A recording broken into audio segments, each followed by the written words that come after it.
you don't anything you don't want shown for posterity, don't say it now. I mean, because I will It says use it leave later. meeting. Okay. It says leave meeting. I I better will- take that one. I will use it later. I promise you.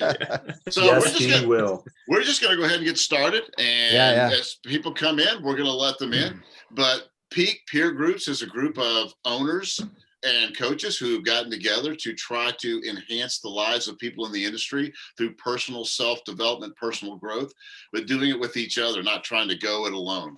I know that this is a vision I've had for years. I was working with Jody. We met Scott. We talked, and it's like, wow, yeah, the things that we all wanted to do. So this is something we've kicked off. Again, one person showing up to do this does not deter me from anything. John Maxwell lost $17,000 his first leadership event he ever did. He lost 17. They said, I don't care. I want to teach leadership.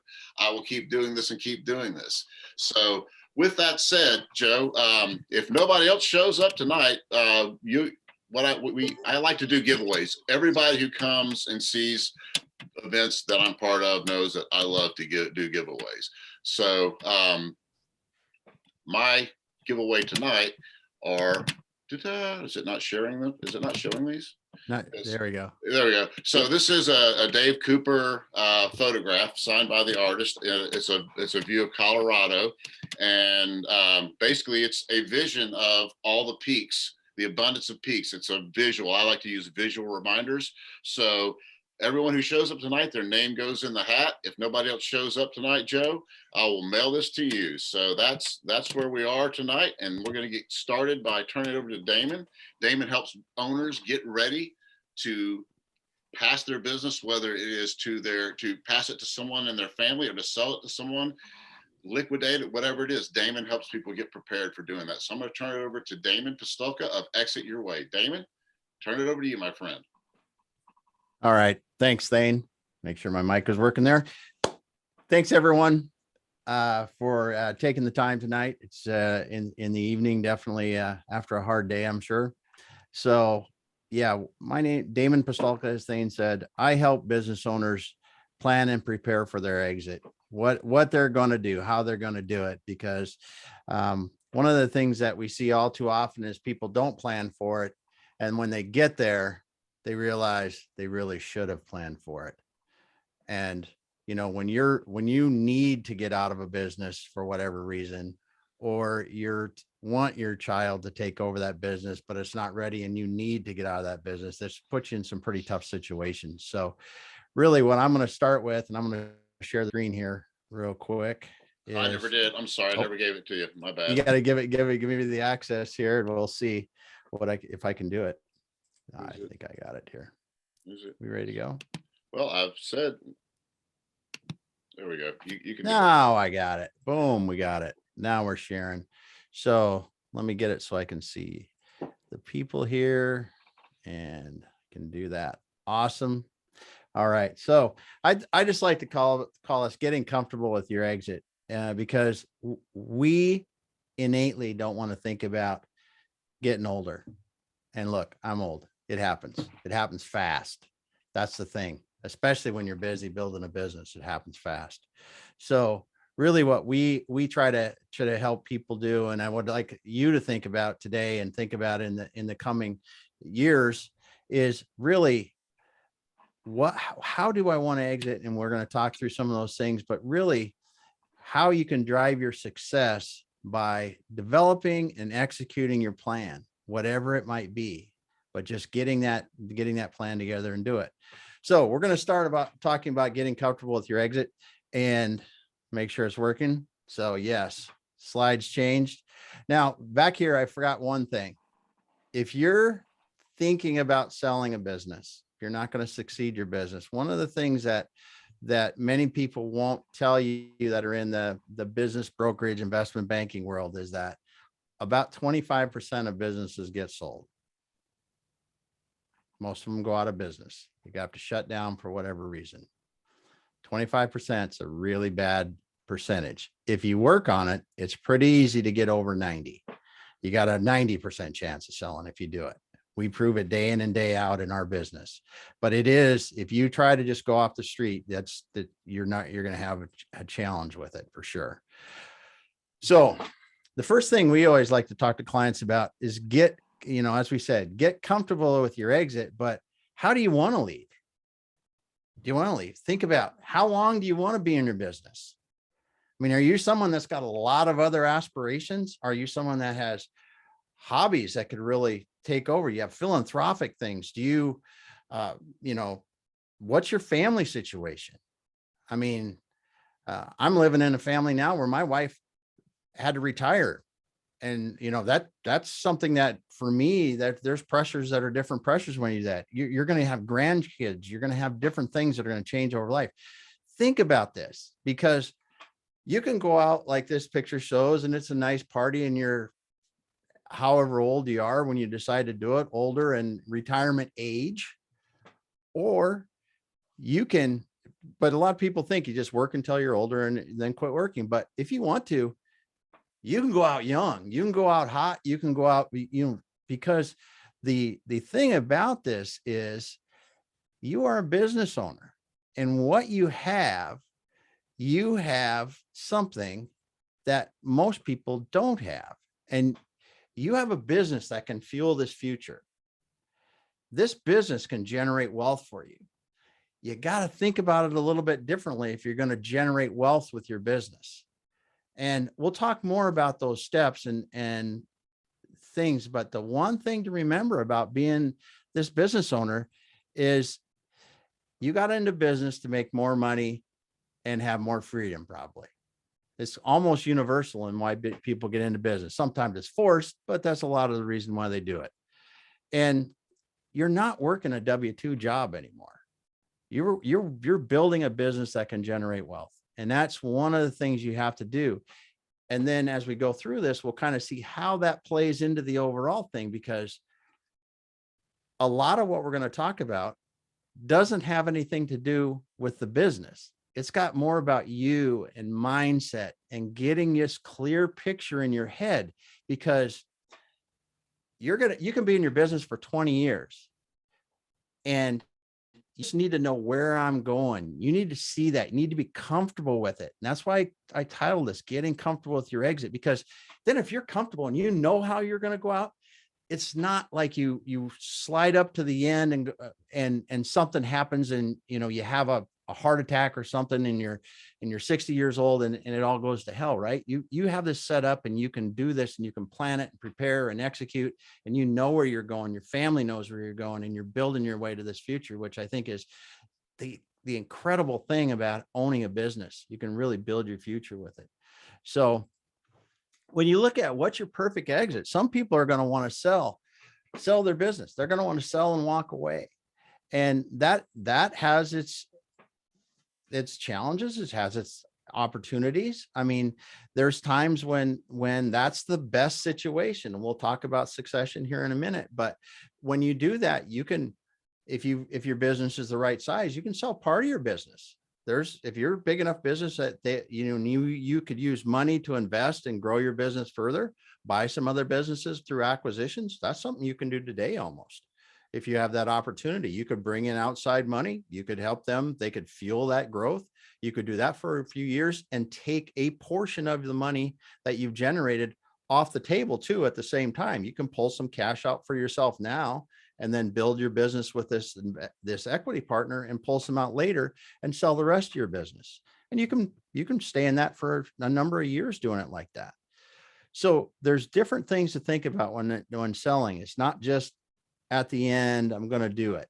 And we'll talk about that a little bit more, but think of a sale as it's a couple of different ways you can do it, and you can generate more revenue or more income over time. Sometimes if you want to sell part and grow and that kind of thing. Now, a lot of people want to talk about succeeding a business, succeeding to children, succeeding to other family members, whatever it is. Now, this is something that we go, oh, I don't need to worry about this because I'm succeeding my business. I think you need to worry about it more, because in a succession, and you're going to bring a child into the business. And this is where the next steps that we're talking about are going to come into play very much, is you have to understand, is that child really qualified to run that business long term? Because if you put that business in your child's hands and they run it into the ground in 10 years or 5 years and run up a bunch of debt, what kind of position are they going to be in? What kind of position does it put you personally in? And what life have you really set up for them? Succession can be done many different ways. And this is one of the things that I talk to people about when they look at succession, because if your child isn't right or isn't qualified yet, but they will be, or they could be, and you want to see it, maybe it's time to hire somebody. When you want to start backing out, it's time to hire somebody that can run that business. Your child may be involved in that business in a different role, and that's usually good if they can work their way around in the business and get some experience until you feel good and do it that way. But the worst thing I think I've seen people do is turn it over to their children too soon, and their children dribble that business away. And, you're trying to create long-term legacy here in the succession. Either way, sell or succession, you're trying to create the longest legacy you can with your money and the biggest impact you can in your family, your world, whatever you want to do. So succession is not only, I think, more difficult, it's actually technically harder to do, because you have to make sure on the other side of succession is, if you're still expecting to pull a salary out and you're going to bring a child in and they're going to be an owner, they're going to expect more salary, or you're going to expect to get paid for that business over time out of the revenue or the profits from that business. So if you're sitting here today and you're pulling $1 million a year out of your business, and your child comes in and they're going to come in and they're going to run the business, they're going to get paid whatever they're going to get paid. Well, that's a hit to the profitability. And then you're going to need to get paid back for your business over time. You really need to run those numbers and understand how you're going to get your money out of that business, if that's what you need to do. And we'll talk about some of those other things later, but there's a lot of, my main point about succession, there's a lot of things to consider here when you're doing it. So I talked about hiring that business manager. This is actually a third alternative that we've helped people do before too, because if you're getting to the point where you're saying, listen, I love my business, I love the industry, I love what I'm doing, I just don't want to be there as much. Hiring a business manager for your transitionary phase, as you're like, hey, my exit plan is kind of like John Candy on Planes, Trains, and Automobiles, when he started talking about quitting smoking, right? He's going from, was it cigarettes to cigars to chewing tobacco, and that's how he's going to quit. So you're going to take your time to get out. Hire a business manager that can run your business so you can back off a little bit and still be involved in it. And this has an added benefit, because if this business manager is doing really well, when you go, and if you're going to succeed, it'll be good. But if you're going to sell, your business is worth a lot more money, because now you've backed out of that business to the point that they're running it. You can take 5 years to teach them how to run that business. Your business is worth far more with them in it than it is with you as an owner in it. So that's one of the things to consider there. And your ideas of your exit today is going to change tomorrow. Just like your taste in music, your taste in vehicles, it changes. You're going to wake up one day and say, I really don't like working 80 hours a week anymore. That's what's going to happen. Or you got kids in college, you want to go see them more. What, just all kinds of life happens, right? So the picture of your exit is going to change. So don't be fixated on, this is blah, blah, blah. Be flexible in that as your life change. So the next thing you're going to think about, you're going to go, hey, this is what I want to do. This is the very thing you need to consider. What's after? You need to know what you're going to do after, because a lot of people say, oh, I'm going to go play golf, or I'm going to do this and that. Well, you know what? After about 6 months of playing golf, you're going to be tired of that. And your wife's going to be tired of it, because you don't know what you're going to do. And you're going to have a lot of trouble with this. It's like cabin fever on steroids, because you never have to leave. So get it in your mind what you're going to do. Go out and try it. If you're going to do philanthropic stuff, go out and get involved and try it. See what you want to do. You're going to have to fill your days with stuff that's going to keep your mind active and keep your mind active, your body active, and still keep you engaged. And it can be a lot of years. You have to figure this out, because retire, moving out of a business, you might want to move into different investments that, hey, don't take your time, more passive, whatever. Figure this stuff out before, because you're just not going to retire and turn off. I mean, most driven people just can't do it. So that's good. That was my nit. Then this is where the fun part begins. Once you've figured out how long and kind of what your exit wants to look, what you want it to look like, excuse me, can't speak. Then you want to figure out, okay, what's next? And then what's next is very important in this. You need to find a good wealth planner. And I'm not talking about, probably could be, but probably not the Edward Jones person down on the corner. This is somebody that actually can go through an exercise with you that says, all right, Damon, what are you going to do after you get done here? Okay, I want to have another house in Mexico. I want to be able to, I want to have a car there. I want to do this, and we want to travel this many days out of the year. I want to give this much money away to my charities. I want to my kids. I want to my kids are going to have X grandkids. I want to pay for their college. They need to run this number up for you. You need to know what this number is. You need to know how many millions of dollars you're going to need to leave your business. This is your target. This is your target. You need to understand this target really well, and what it means if you're short, what it means, if you're long. Hey, great. You need to understand this number. It's the same thing that if you look at investment owners, when I used to run companies for private equity groups, we knew what our number was because we had to grow a business and get it to a certain value before we can make the returns. But this number in your business is going to make a huge difference, because when you start to put the things in play, you're going to be measuring where your value is at from your business and knowing where you're at on your overall number. So I'm moving a little faster. I'm at 12 minutes and I'm in 11 slides. So I'm a little bit slow, but we'll get it. So yeah, like I said, you need to find this wealth planner, and good wealth planners, you talk to a few. They're different. They're different than a financial advisor. If someone talks to you about putting money in a 401k, it's probably not the right person. So ask some questions. If you want to talk about other times, just reach out. I can give you some ideas and give you some people to talk to. Knowing your number, like I said, this is so important. I had to just say it again, because it is your goal. It is your goal. And we'll talk about, because there's really, your goal is your total number too, right? I'm back here. I'm talking about your total number of all my investments combined. My business is a piece in it. It may be a lot of it, but it may be a small part of it, depending upon, do you have other investments or whatever you got going on? You got to think about that, because that big number that's going to sustain you after this, whether you're starting another business, whether you're retiring to Cancun, whatever the heck you're doing, you got to know that number. And then you need to know how much you need from your business, because if that business is going to A, at the terminal value, give you the money you need, or B, over time, you're investing money out of your business, taking profits and investing it in other things, and then you're going to be the terminal value business at the end.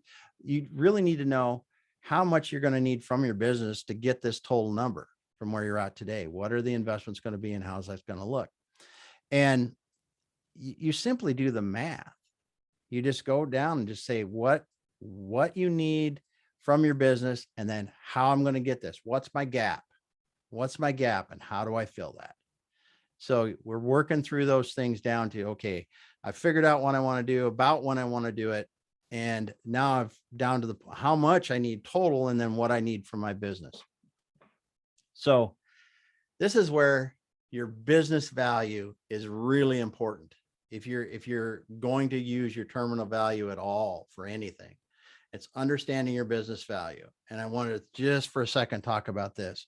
You can get free business valuations offline, but they are like you telling somebody that I've got a 2017 F350 with a, turbo stroke, whatever diesel in it. How much can you give me for it? Right? That's about how good it is. They don't look at condition, anything like that. If you're getting serious about this, pay somebody a little bit of money for evaluation, because they'll give you the pros and cons of your company. They'll do your industry really deep. They'll give you, because it's just rule of thumb you get when you just fill out one of these free things. I mean, it's not bad. You just like I said, it gives you a price like that, but it's something to consider, because that's key, right? And as you move forward, this is something you're going to want to know and track. If the terminal value of your business is important, because you'll get lulled into a sense of security. You can make $1 million a year on your business. That's a lot of income. But if that business is worth $3 to $5 million at the end, your terminal value doesn't seem like that much money. And if your end result needs to be a lot more than that terminal value, it really affects it. So if you're looking at your finances on a monthly basis and your net income is 80,000 or 85,000 because I make $1 million a year, you go, man, that's awesome. But if you take that same number and go one step farther and roll your last 12 months and know what your multiple of that is to get your value, you can track your value every month. Then you really know what you're going to do. Really know how you're doing. There's a lot of other variables as far as, different things, but that gives you a really good indication of where you're at with it. That's why I want to talk about value for just a second there. Then when we look at this, is all this is grandiose, right? It's great. You've got this plan, but when it comes, you've got this idea of what you want to do. Now you know your business value, you know how much you want to do, but it still comes back again to executing this plan. You've got probably growth things you need to do. You've got changes you need to do. So it really is taking some time to review the things with your team, make sure this feels right. You understand what you have to do with your business. I mean, because if realistically you look at your number and it's $50 million for some crazy reason, I couldn't understand why I would need $50 million, but somebody may, and you go, my business is worth 5. I may have to adjust some things, because you're going from 5 to 50, you might be able to do it, but figure this out. Take some time to review where your gap is and what you're going to have to do that in your business, because then it gives you that plan, getting you what you need. It starts with that plan.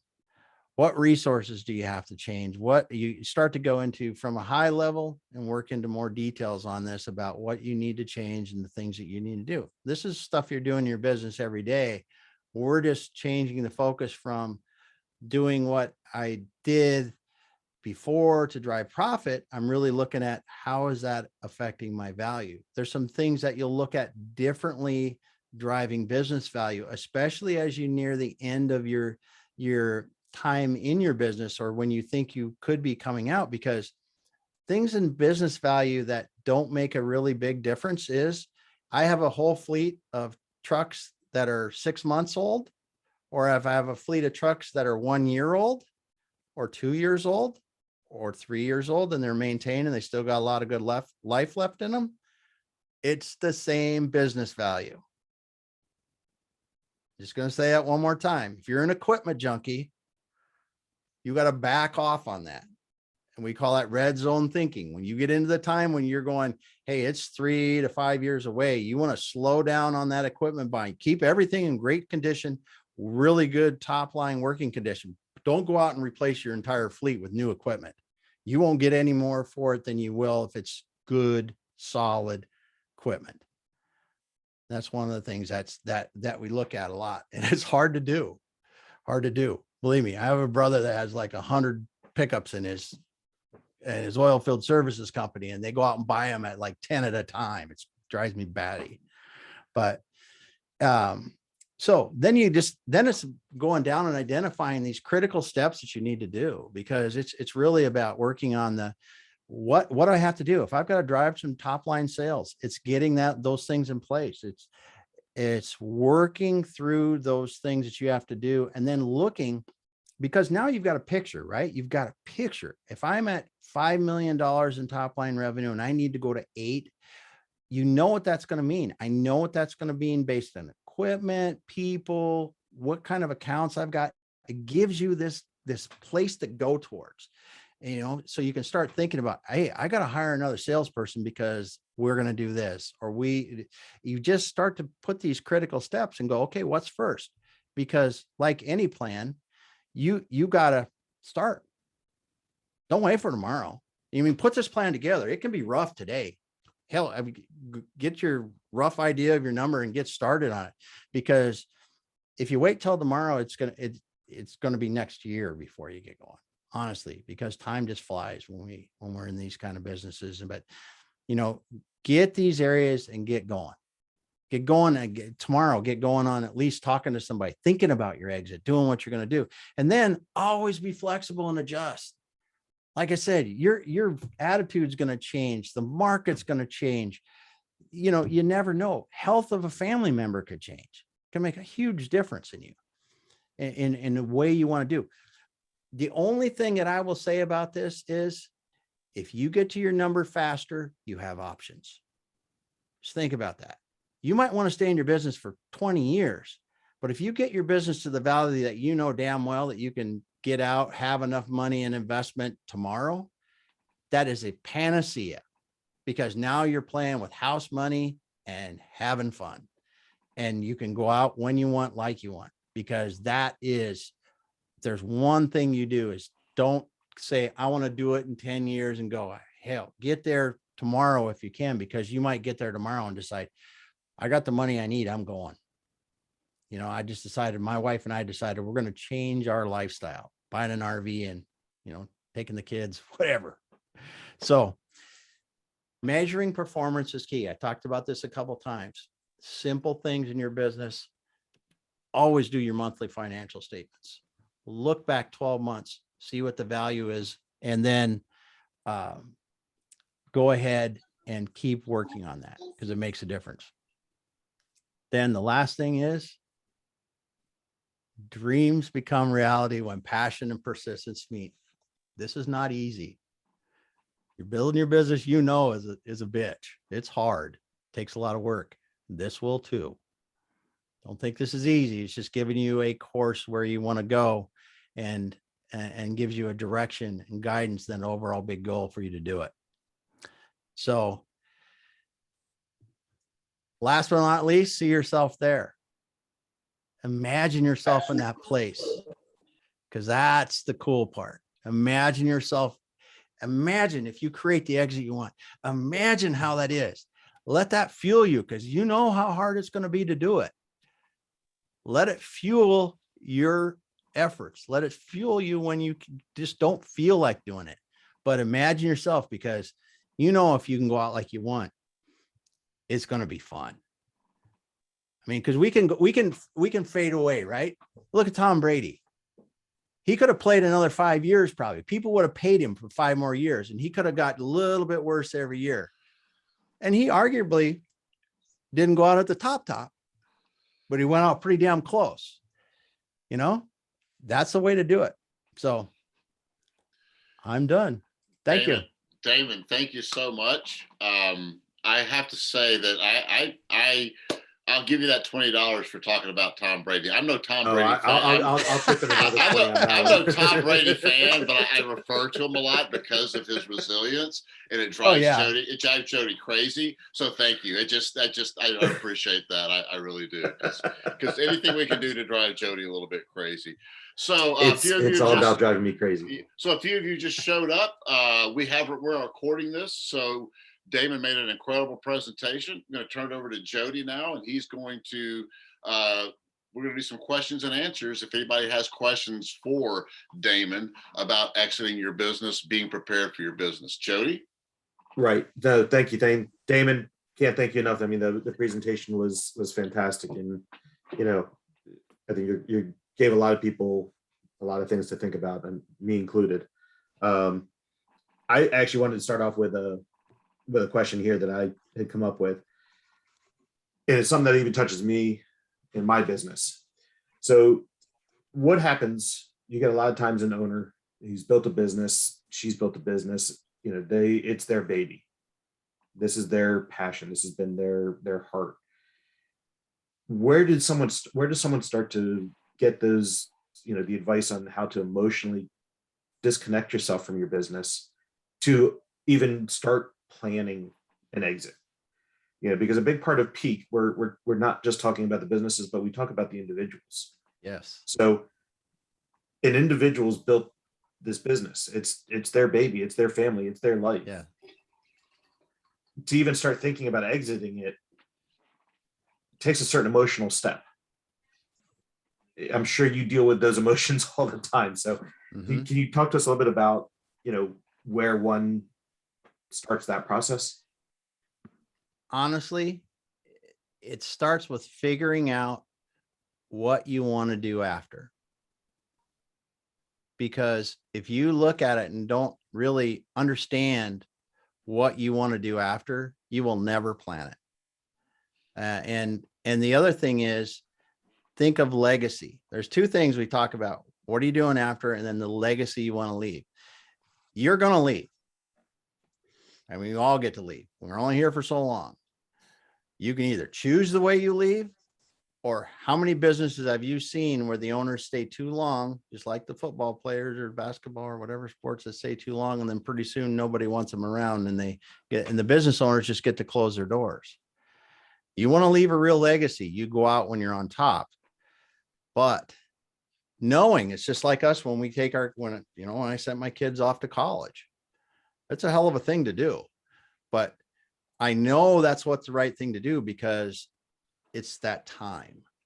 This is what this clarity in what your exit really gives you, is it gives you that confidence that I'm doing the right thing at the right time. Yes, I'd like to work forever, but I'm not going to, because it's not the right thing for my business legacy.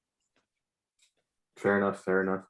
So if anyone else on this has questions, feel free, raise your hand, type chat in. Dane's raising his hand, and I always like to say we're going to cut his hand off if he raises it. I haven't got anybody say that to me yet, so thank you. So Damon, one of the things that would seem like would be probably prevalent, where it's talking about the personal side of it, personal development, is that valuation, because we personally think our business is worth a hell of a lot more than somebody who wants to buy it from us, right? And they're going to want to get a deal. So we have to get that side. It's kind of like the saying that he who represents himself as a lawyer is a fool. So you have to make sure you're getting that outside influence, that outside help to kind of put you straight, because does that happen a lot where people are like, oh no, it's worth so much more?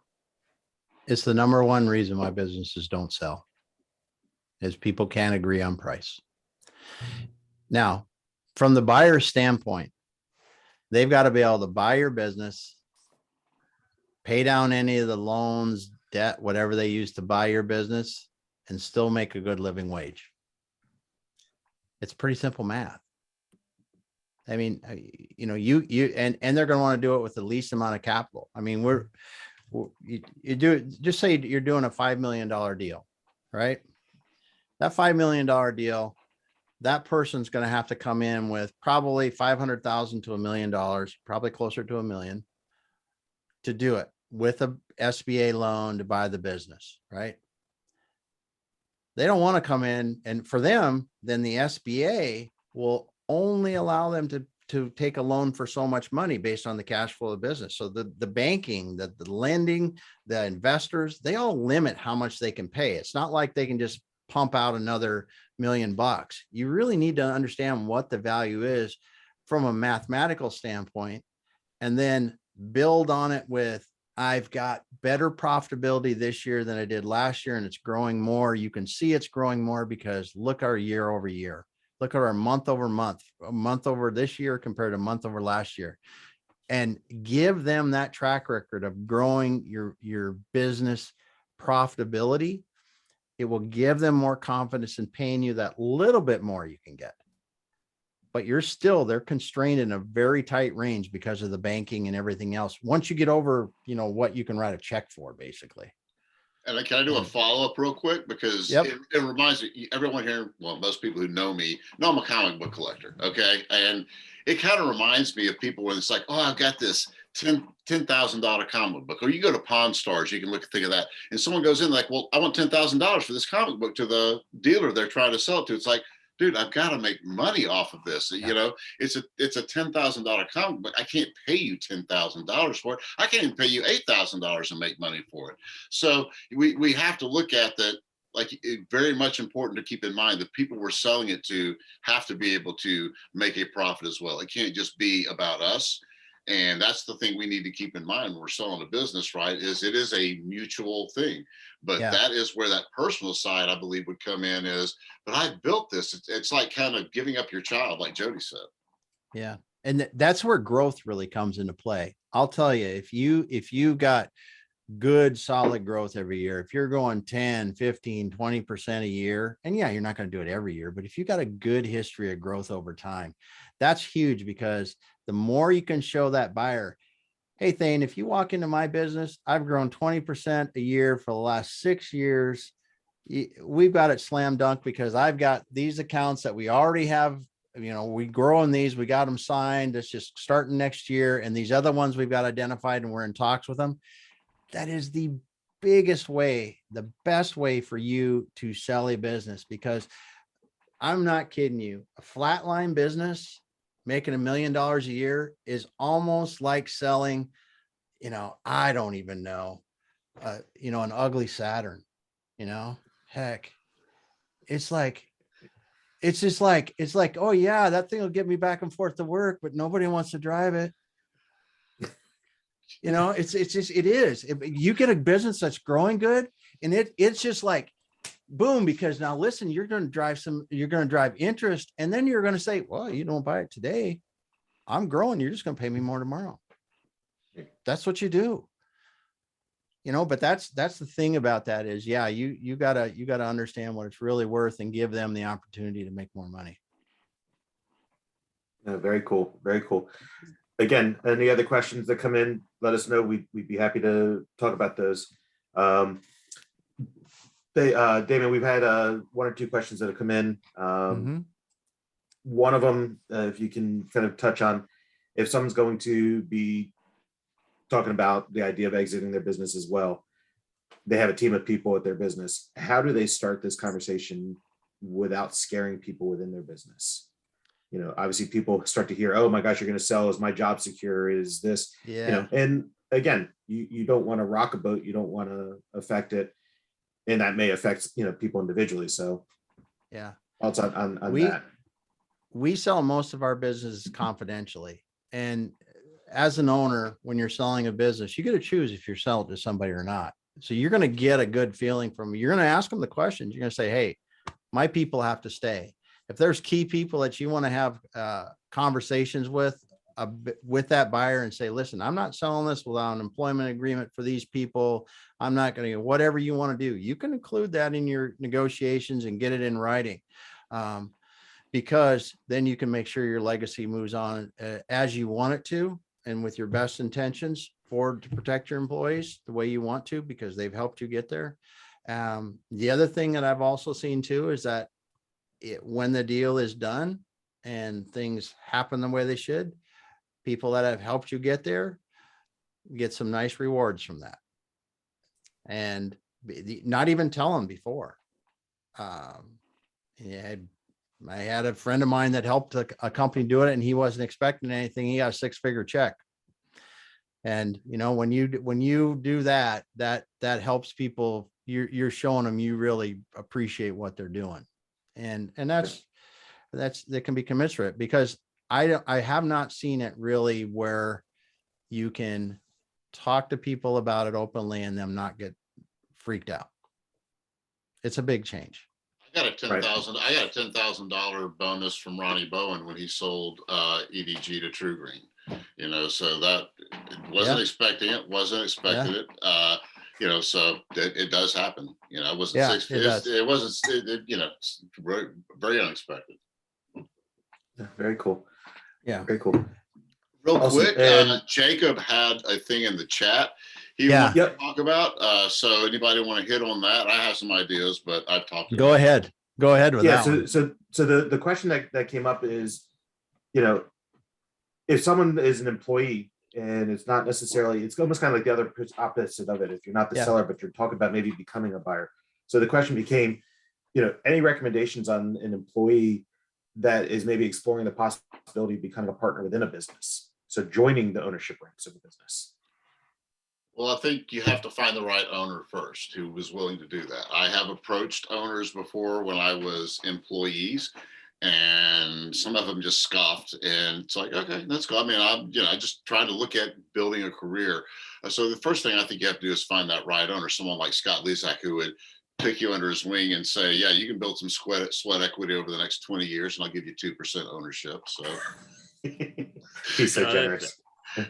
I actually have gone through that with 3 of my employees right now. And, I don't know if my answer is right or wrong, but I'll tell you what I'm doing. My company is a 50-50 ownership with my dad. He and I own it. He's a completely silent partner now. He was the seed money at the very beginning, and where we are now, he has nothing to do with it anymore. A buyout is imminent in the very near future. We're working on the agreement now, and we have settled on a number. Just got to get the agreement in place and actually do the buyout. From there, what I got from my legal counsel was I want a profit share. I have 2 extremely key players that have really helped build the company. One of them's been with me for 11 years and made way less money for a long period of time than he was worth just to invest in the company. And the other one made a sacrifice from a very high paying position at a different company to come over and help us build it. Both of them are worth their weight in gold. Absolutely appreciated. Hey, nice cup, Damon. Look at that. I noticed that. Yeah. So those 2 guys, we had talked about it, and I originally wanted to have them be part of the buyout, have them buy in a certain percentage. And my legal counsel told me, don't do that. Get rid of the partners. Get rid of that. Make sure you are not just majority shareholder, but the only shareholder. I'm in a very good position to do that. But what I can do from an employee retention aspect is do profit sharing. I can give them 100% exactly what it would be to own whatever that percentage of the company is on a financial basis, with one key catch. If you leave, you're done. You don't get any of that money if you leave the company. So that was essentially what we're putting into place. And now there's a third guy in the mix that we're looking at. And, the company is growing in leaps and bounds. The financial status of the company is beyond anywhere I ever thought I was going to be already. And we're just getting started. And I don't mind sharing that. I don't need all the money that this company is going to be able to generate. So I want to keep the majority, 51%.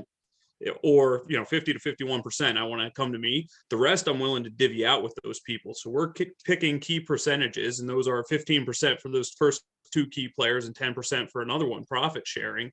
And further with that, the company is profitable now. So each year they're going to be getting the dividend checks at the end of the year for that profit, and it's a really good retention tool.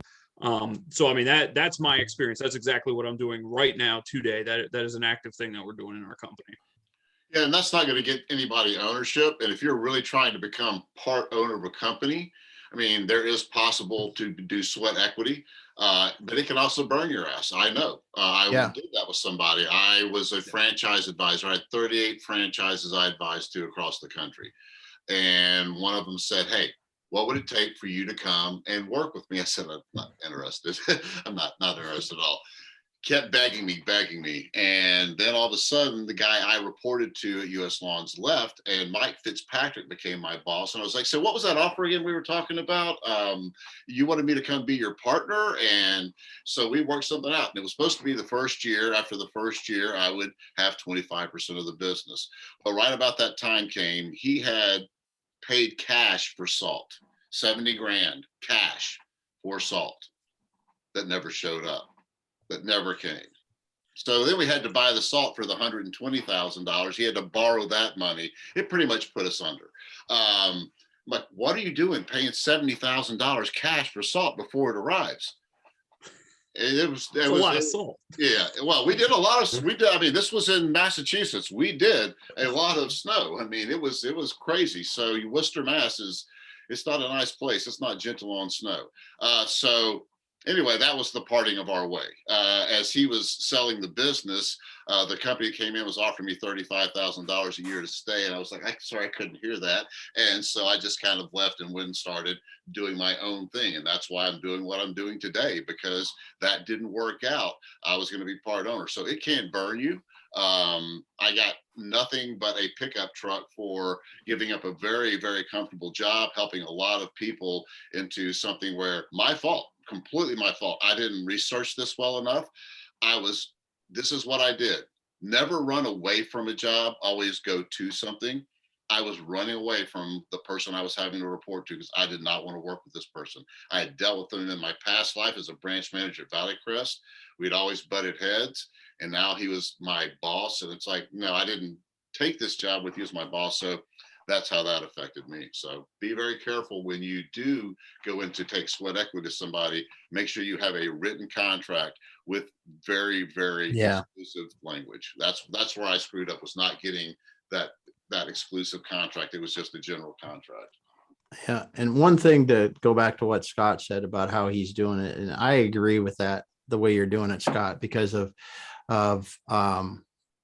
one thing, partner disputes. They come up all the time. And really, you go into these partnerships because you want to make money like a partner, right? And you're giving them the partnership. And for you as a majority owner, you're protecting legacy there, because what if you get a partner that decides that whatever, they're going to become an alcoholic, or there's going to be some other thing that, that they go through a divorce. This is what we see. Divorce is the worst one. We see this a lot, right? So now you got your business, and say your business is worth $10 million, and you got somebody that's 25-30%, and they get a divorce, and they go, oh, my wife gets half that. I got to give her that half of that money like yesterday. And how the heck do you handle that kind of stuff? And it's you get stuck in these things and unintended consequences. I'm glad your legal counsel has recommended that, because at the end of the day, those people are still going to make well above what they ever could anywhere else. And, maybe they'll go off and do their own thing, but maybe they'll be very happy doing this, and you will have much less trouble with it. Jody, did you have anything to add to that? Me? Yeah. I'm good. I like Damon's response and Scott's response to that. So I appreciate all this. Sick of talking about that one, huh? we're gonna leave that one where it is on it. Yeah. So Nicholas, do you have anything? Joe, do you have anything? No, I'm good. I'm just. Can you hear me? Yes, we can. Yep. Yeah, I'm good. I'm just listening in. Scott actually invited me on LinkedIn, so I just wanted to check it out. Excellent. No, we're glad you came along. Yeah. Nicholas is an up and coming Penn State student. He's one of the Penn State landscape contracting students. So that's who. Oh, very Nicholas cool. is. Nice. Very cool. Yep. Anybody else? Joe, anything on your end? No, it was great. Thank you, guys. Awesome. I'm gonna pass things over.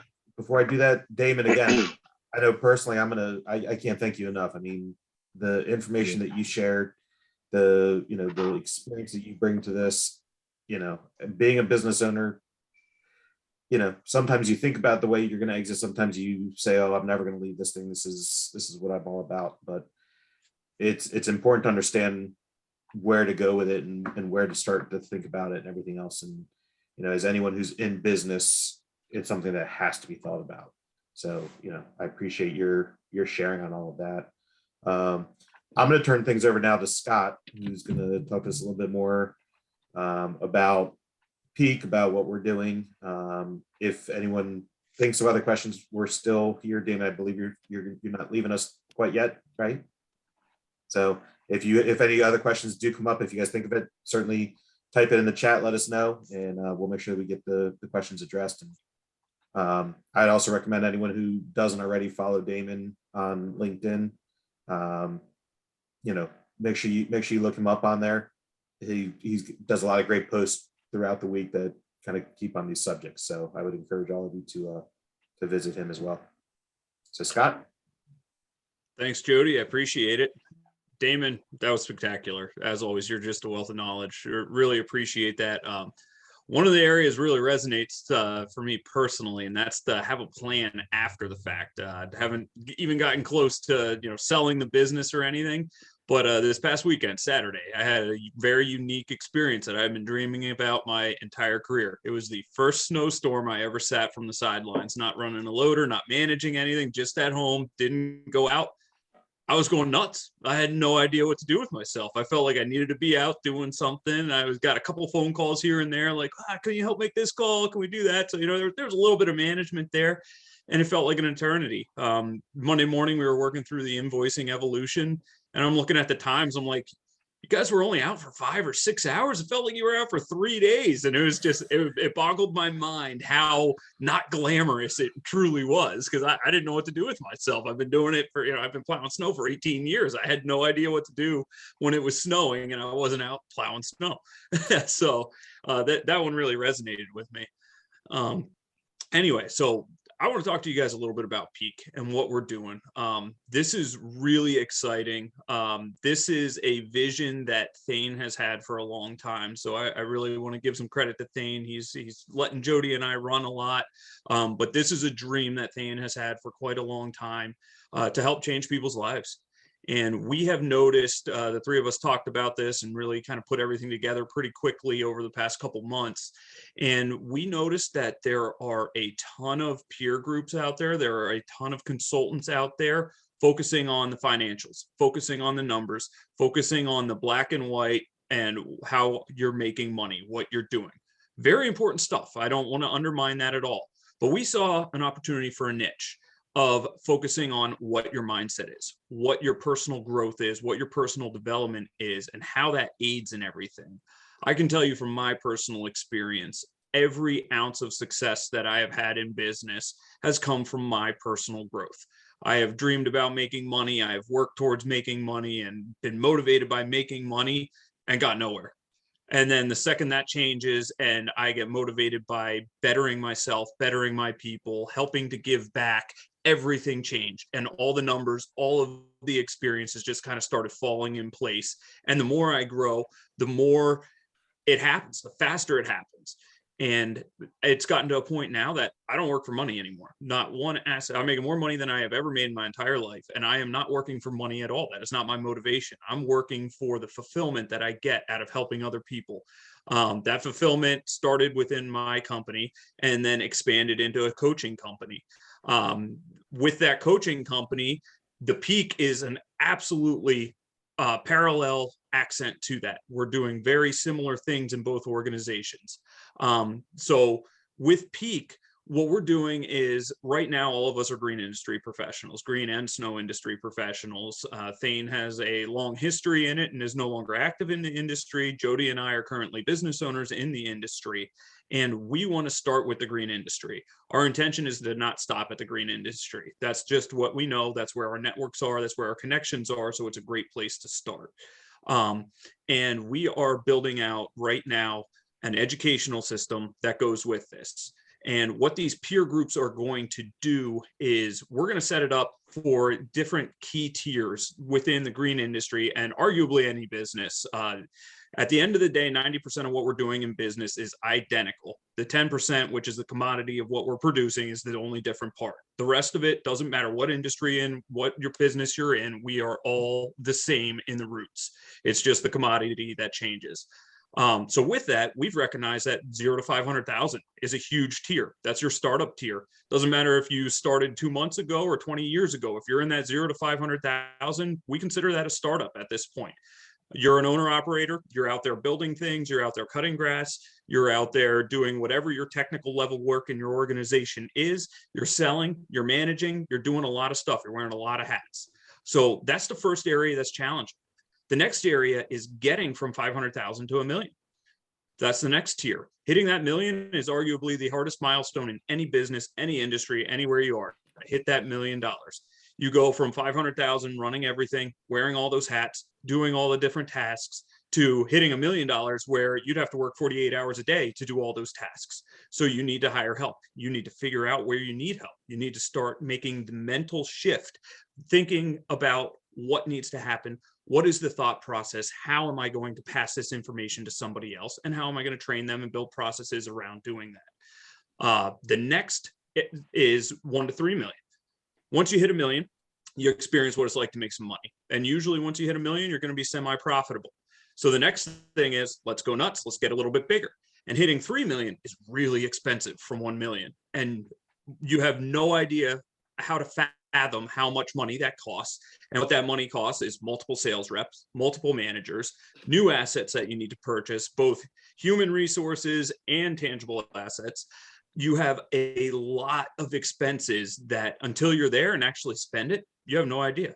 Management platforms. I mean, the amount of money that I have spent personally in the past year alone on software and management platforms is more than I was doing in a year of business go back 10 years ago. And it's what's necessary though. And it's what drives you forward. And recognizing that, having people to stand beside you and say, it is going to be okay. This is extremely scary. We understand your emotional state right now. We've been there. Let's push you. Let us assure you that this is the right move, and it's going to be tough, and it is going to take action. It is going to take work from you, but you will get through this. This is the next hurdle that you have to jump. From there, the next tier is 3 to 6 million. And that's a little bit of an easier one. That's when you have to start building redundancies from the 1 to 3 range. You have to start duplicating who you have. You know, if you have two sales reps to get to 3 million, you need 4 to get to 6. If you have one account manager handling $2 million worth of business, and then one project manager handling $1 million worth of business to hit that 3 million, you need another account manager and you need another project manager.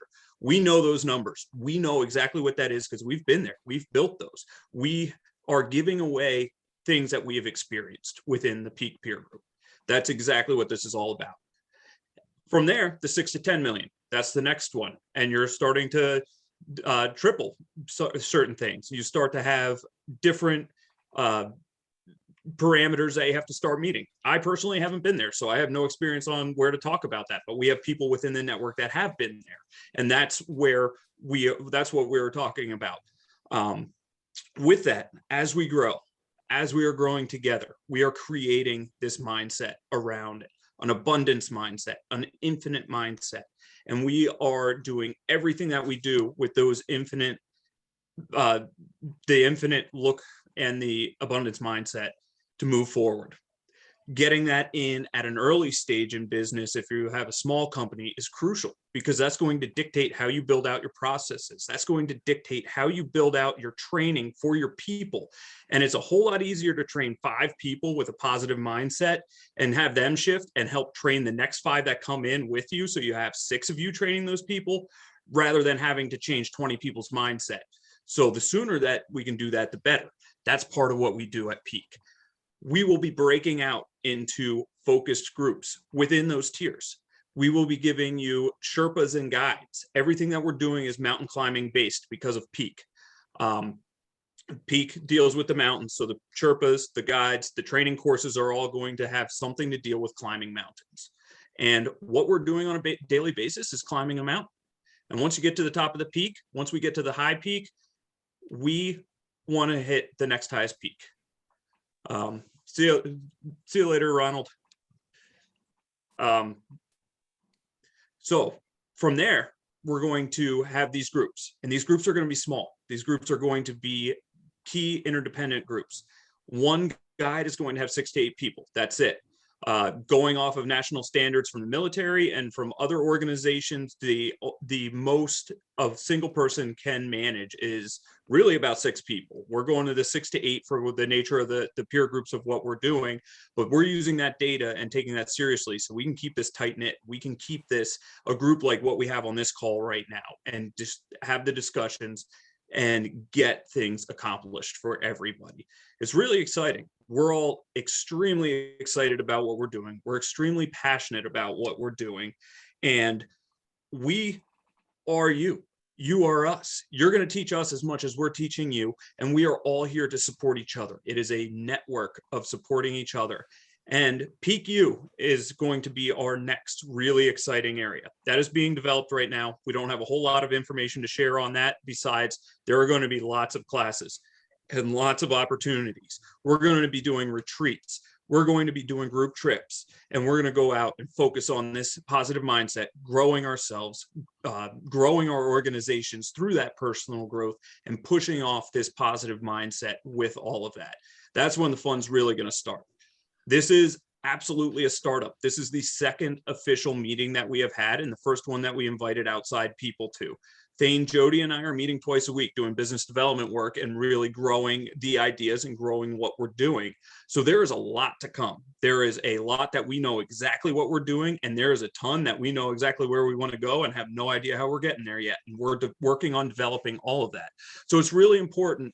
Follow our LinkedIn page. We're going to have updates all the time as new things come up. And every first Wednesday of every month, we're going to be doing these presentations, just like tonight.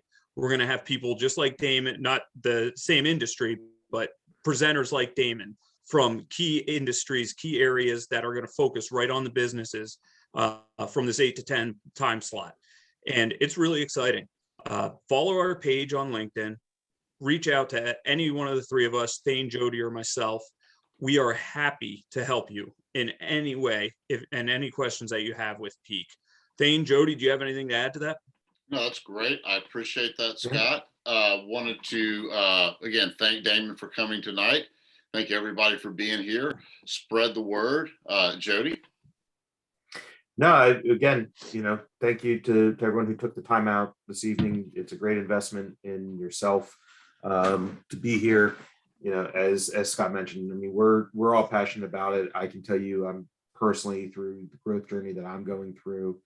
It fuels the excitement of what we're able to accomplish, and it's fun to have people around when you do it, and that's the key behind all of this. Is no one has to go through life, business, growth alone.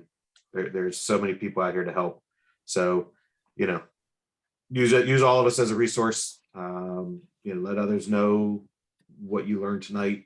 Let them know to join Peak or follow the page, and we'll keep having bigger and better things coming your way. So Excellent. Anybody have Thane, anything for you? Well, Thane, I think you had something was there a giveaway? Well, I think Joe is the first show up attendee. He made it through the whole show, so I'm going to send it to Joe. He wins. Yeah, Joe, you can send me your address, and we will send you the Peak photograph, and you can put it on your wall, or you can re-gift it. You can be like, hey, I don't want this. Maybe somebody you don't like, and you can go here. Yeah, I got this gift for you. Saves you $20. So whichever it is, just send me your address in a direct message, and I will get it mailed out to you this week. Thank you, everybody, for being here. Does anybody have anything else? Awesome. Thank you so much, Damon. That wealth of knowledge. Appreciate everybody's time. Have a great night. You too. Thanks everybody. Have a great night.